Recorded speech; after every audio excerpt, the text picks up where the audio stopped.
Day 2 of Draft 101 with Tim Benz and Matt Williamson. Matt, our pro and college scouts, who you can hear with me on all of our broadcasts at ESPN Radio on Wednesday nights for Countdown to Kickoff. You can also hear him on the pregame show on DVE. Read him at Steelers.com. Listen to him on SNR on The Drive with Dale Lawley. And you can check him out on the Peacock and Williamson podcast as well. We talked about the secondary for day 1 of Draft 101 for our week-long exploratory look at the NFL Draft. And today we go to the front 7, Matt.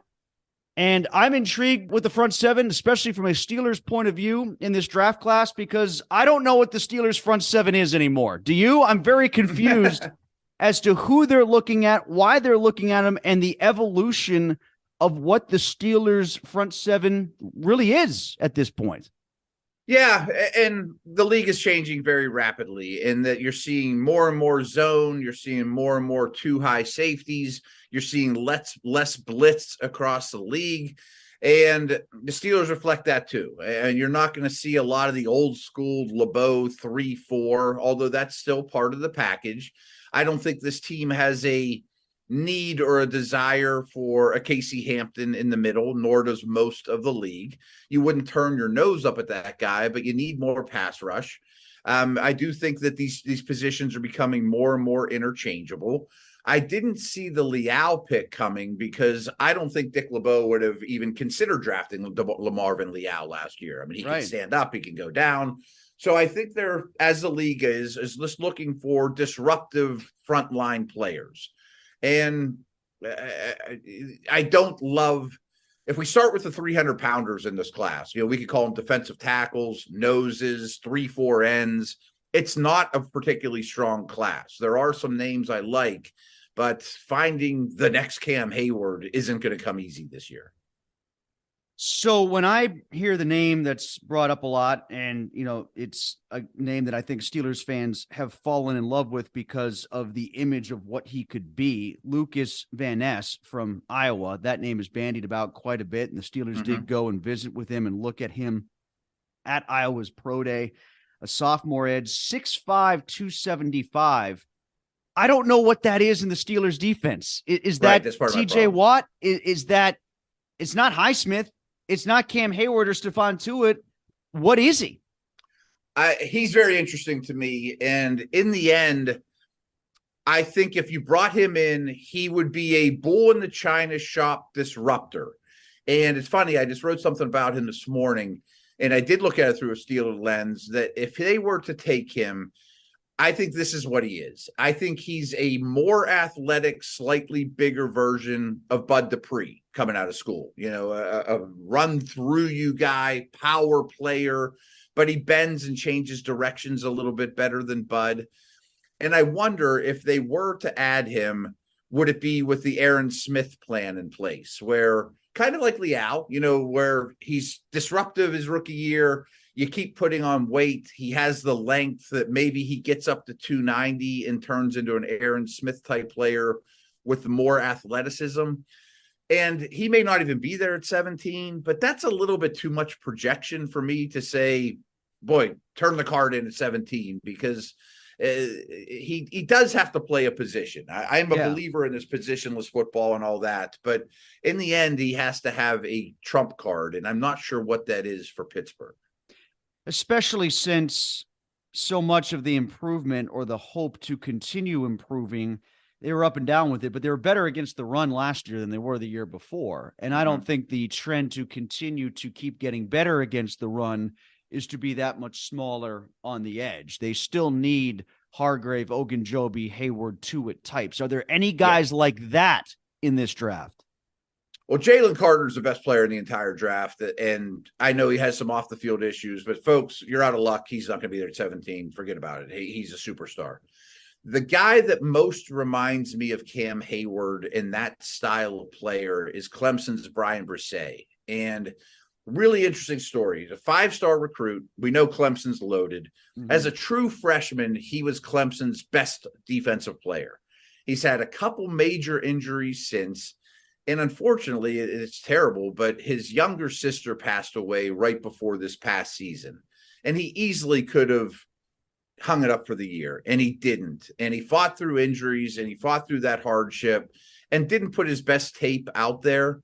But he's extremely high character, leader, a power player like Cam that they'll even line up outside the tackle. They'll put him all over the defensive line, does the dirty work.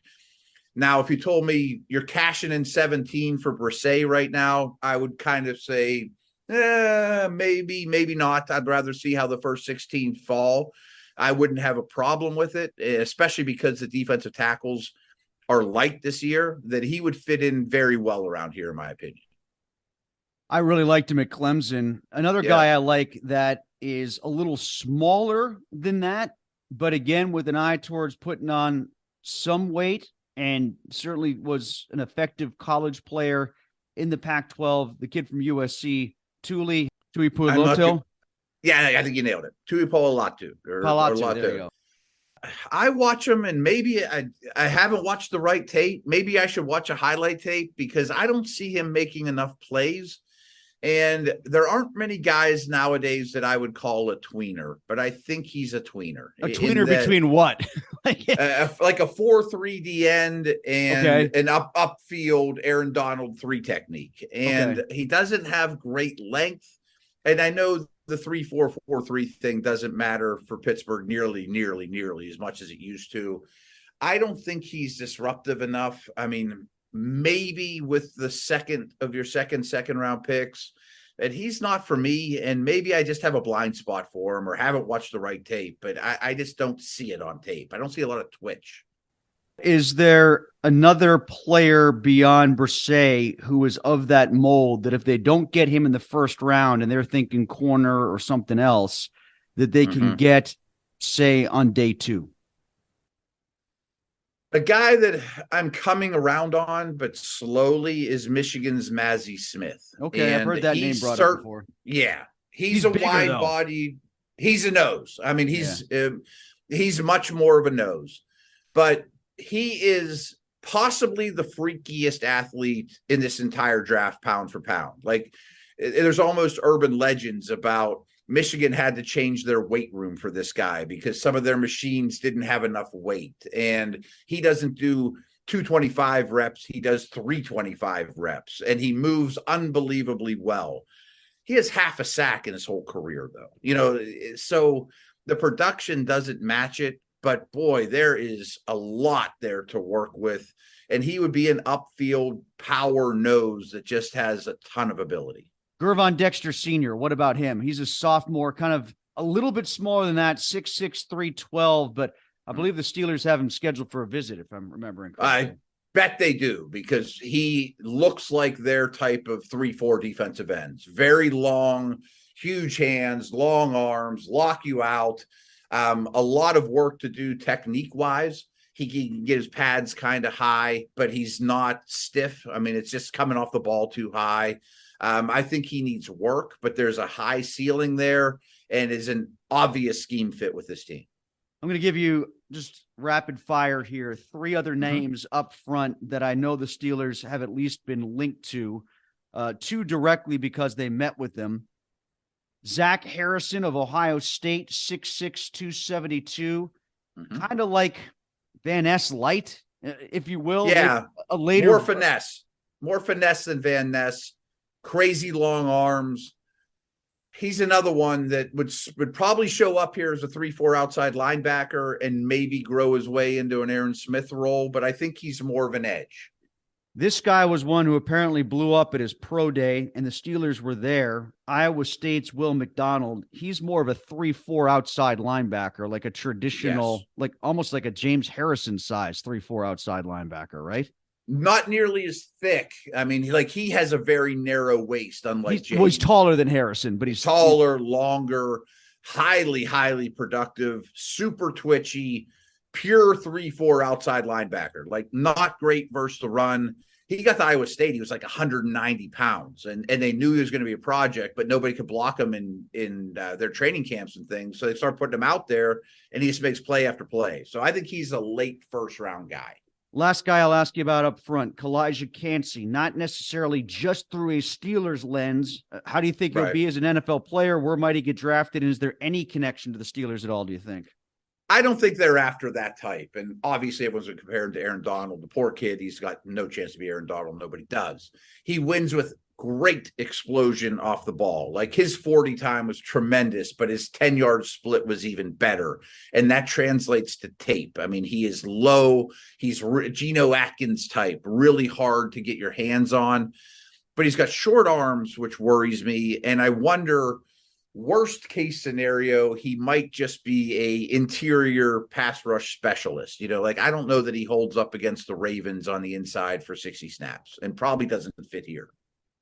Last thing in the front seven, Matt, I think it's a little bit easier to identify these days where the Steelers are looking in terms of inside linebacker. They addressed inside linebacker twice in free agency. I don't know where you are on this. I've made a lot of smoke and noise about how I wish they would have spent a little bit more on inside linebackers in the first wave because I didn't think they were all that expensive, aside from Tremaine Edmonds. Right. I really like TJ Edwards. He was the guy I wanted to see them get from Philadelphia because I think he's better in coverage than a lot of the other guys that were out there. But David Long was another name that came to mind for me. But they did get two guys. Do you think they felt like between those guys and Robinson, who's a holdover from last year, that they've adequately addressed inside linebacker? Or might they be tempted by a Jack Campbell, a Drew Sanders, a Noah Sewell, somebody like that? Yeah, Trenton Simpson's a name to know too, also from Clemson. Yeah. I think he might be gone, but okay. Maybe at 32. Yeah, I mean, I don't think he'll last deep into the second round. I would not take any of these off-the-ball linebackers at 17. Sanders and Simpson are my favorites. I think Roberts is a true placeholder. I mean, I think that he's a little bit old school, downhill thumper, not very good in coverage, where Holcomb to me is a nice pickup. I think Holcomb is an answer. I mean, if you Google his combine numbers, he's a much, much better athlete than people are giving credit for. And now his play's starting to catch up with his athleticism. He only played 6 games last year for Washington, but he was starting to really come into his own. So I think Holcomb's a really nice pickup. But I'm with you. I mean, I wrote several articles about this free agency class has 12, 15 off-the-ball linebackers that are all better than what the Steelers had last year. And I think they got one of them in Holcomb. I would have preferred they got 2, especially after I saw the price tags of the non-Edmonds guys.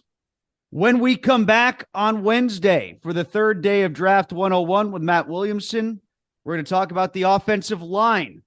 And then later on in the week, we'll talk about the skill position guys, quarterbacks, wide receivers, running backs. But it's the offensive line tomorrow as we continue with Draft 101. Matt Williamson, Tim Benz here on Breakfast with Benz.